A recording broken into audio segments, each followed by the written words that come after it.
C'est effectivement l'information de la soirée. L'Iran qui menace donc directement la France et la Grande-Bretagne. Téhéran qui avertit donc ce soir d'une réponse immédiate en cas de déploiement français ou britannique dans le détroit d'Ormuz. Par ailleurs, et c'est la déclaration de la soirée, Benyamin Netanyahou affirme que la guerre en Iran n'est pas finie. Le Premier ministre israélien qui s'exprimait tout à l'heure sur la chaîne américaine CBS. Betsabe Salem, vous êtes en direct avec nous depuis Tel Aviv. Betsabe, quels sont les arguments de Benyamin Netanyahou ?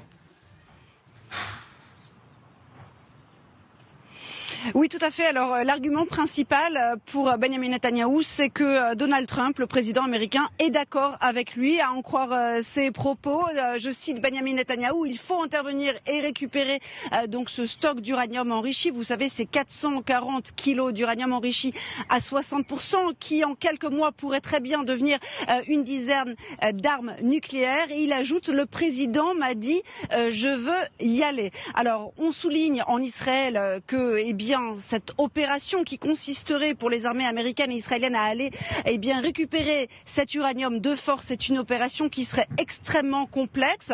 Il faut déjà savoir où il se trouve et ce n'est pas sûr que les renseignements ni américains ni israéliens ne savent exactement où est-ce qu'il se trouve.